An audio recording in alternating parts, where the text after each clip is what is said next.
menyoal berkenaan dengan keputusan mahkamah bahawa kerajaan gagal menunjuk bahawa duit sebanyak lebih daripada 100 juta yang terdapat oleh Datuk Seri Najib gagal menunjuk bahawa duit ini datang daripada 1MDB. Itu saya terima. Kalau dia tidak datang daripada 1MDB, bolehkah Datuk Seri Najib menunjuk bahawa duit itu datang daripada mana? Mesti menunjuk secara tidak boleh diragukan bahawa punca duit itu datang daripada pihak-pihak tertentu. Ini perlu ditunjuk dengan jelas kepada mahkamah. Kalau tidak, kita juga ingin tahu duit yang begitu banyak yang diterima. Apakah Datuk Seri Najib membayar hasil cukai pendapatan ke atas duit yang sebanyak itu? Terus setia kepada perjuangan kita. Dan perjuangan kita ialah untuk menjatuhkan Datuk Seri Najib. Dan saya nak komen satu-dua perkara hari ini tuan-tuan. Nombor satu, berkenaan dengan Tun Mahathir. Semalam dia kata dia ada buat kenyataan tuan-tuan. So Tun Mahathir sebelum ni dia ingat dia dah sebelum ini saya tengok dia tak buat kenyataan. Tiba-tiba semalam dia buat kenyataan. Dia kata kerajaan hari ini diktator dia cakap tuan-tuan.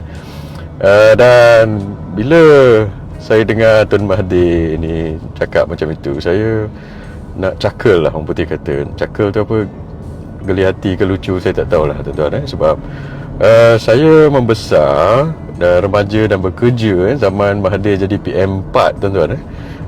Tahun 80-an, tahun 90-an. So saya tahu macam mana Tun Mahathir ni punya pentadbiran, macam mana bila dia jadi Perdana Menteri dulu. Dan saya juga bila saya pergi universiti, saya belajar politik dulu tuan-tuan di universiti.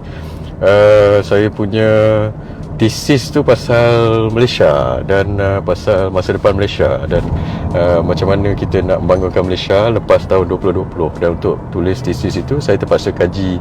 Untuk kita jangka masa depan, kita juga kena tengok dari mana-mana kita datang. Itu adalah salah satu daripada central hujah saya dalam tesis saya. So saya kaji Malaysia masa zaman Mahathir, masa Perdana Menteri dulu. So saya kaji Mahathir ni, dasar-dasar dia, macam mana dia jadi. So saya study lah Mahathir dulu. So Mahathir ni tuan-tuan, bila dia cakap kerajaan diktator, saya rasa mungkin dia cakap pasal diri dia sendiri tuan-tuan. Sebab Mahathir ada that kind of tendency. Bila orang cakap dia cakap orang. Bila orang kata dia diktator, dia cakap orang lain diktator tuan-tuan. So bila orang kata dia rasuah, masa zaman dia orang kata dia rasuah, dia kata orang lain rasuah. So macam itu dia punya style dia tuan-tuan. Dan kali ni dia kata orang lain diktator.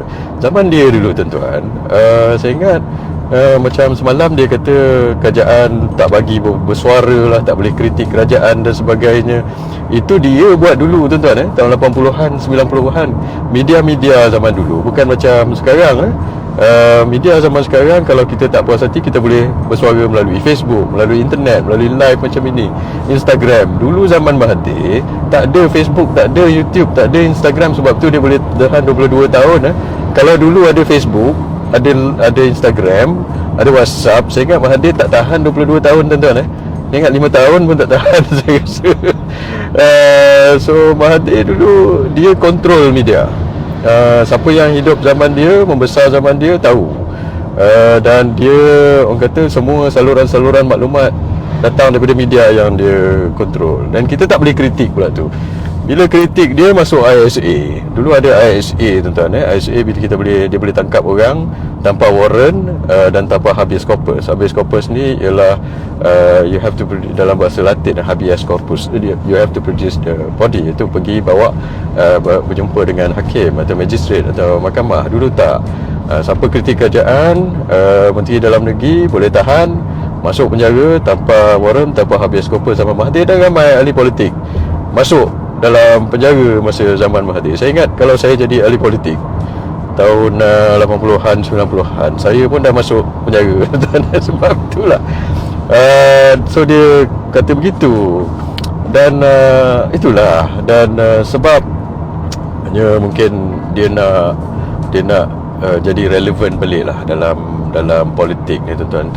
Tuan Mahathir kalah, dilangkaui sampai hilang deposit Dan satu lagi, kemarin dia masuk Parti Putra. So Dato' Ibrahim Ali Dato' Ibrahim Ali ni kawan saya juga tuan-tuan, walaupun dia parti lain. Dulu dia ni dalam UMNO. Yalah, dia pun selalu WhatsApp saya, kadang kita berhubung. Dalam politik ni memang kita seteru politik, tapi sahabat tetap sahabat. So Dato' Ibrahim Ali dia bagi tahu saya dia nak jemput ataupun nak minta Tun Mahathir lah ambil alih parti dia Putra. So saya bagi tahu Dato' Ibrahim Ali, saya kata, Tok Im, saya rasa that's not a good idea. Saya kata sebab bukan pasal saya tak suka Tun Mahathir ke dan sebagainya. Saya kata saya dan Tun Mahathir ni memang saya seteru politik. Tun Mahathir banyak dasar-dasar. Macam saya politik saya tak kritik peribadi, tuan-tuan pun tahu. Saya kritik pasal dasar. Saya mengamalkan politik positif, betul, tapi dasar saya kritik.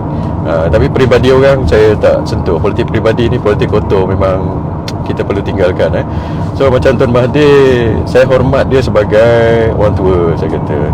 Tapi saya tak setuju kalau siapa-siapa parti politik nak tunggang dia lagi ataupun nak drive dia sampai ke habis, sebab dia umur dah 97 tahun. Pada saya, bagilah orang itu berehat, tuan-tuan. Dia dah 97 tahun, sampai bila siapa-siapa nak tunggang dia ke nak drive him. Dalam ayat saya pada Dato' Ibrahim Ali, saya kata, please don't drive him to death lah, with politics, so bukan saya doakan Tuan Mahathir meninggal ke tidak, tapi dia dah tua, tuan-tuan. Bagi peluang dia berehat. Bukan pasal saya tak nak dia arena politik. Kita dah deal dengan politik Mahathir ni dah berpuluh-puluh tahun. So we used to politik Mahathir ni, but it's just that sebab dia dah tua. So please jangan, saya kata bagi peluang dia rehat lah.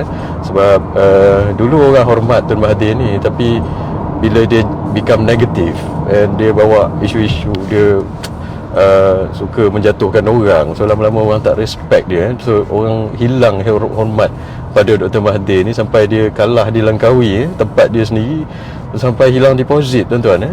So sampai begitu sekali. So saya cakap pada Dato' Ibrahim, bagi dia, orang kata, berehat, supaya kembalikan rasa hormat rakyat kepada Tun Mahathir semula macam dulu-dulu. Kalau dia tak pergi negatif, sekarang dia jadi macam old bitter man, tuan-tuan.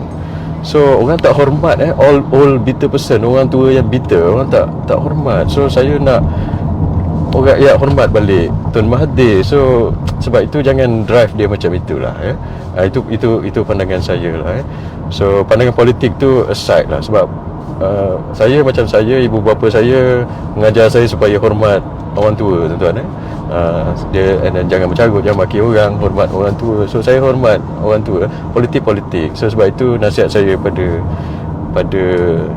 ni. And then saya cakap ni personally pada Datuk Ibrahim, dia pun tahu. So tapi yalah, mungkin mereka ada agenda masing-masing, saya tak tahulah, tuan-tuan. Dan saya memang tak setuju dengan dasar Mahathir.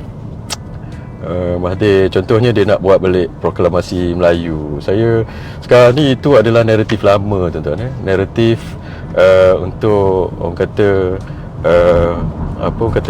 naratif kauman lah, naratif untuk kata orang Melayu ni tertindas, dan lepas itu salahnya orang lain, kaum lain dan sebagainya. Ini kalau tuan-tuan baca buku Malay Dilemma Mahathir, mungkin tuan-tuan akan terpengaruh lah dengan itu. Saya kecil-kecil, saya ingat umur saya dalam tak sampai 10 tahun saya baca dah Malay Dilemma.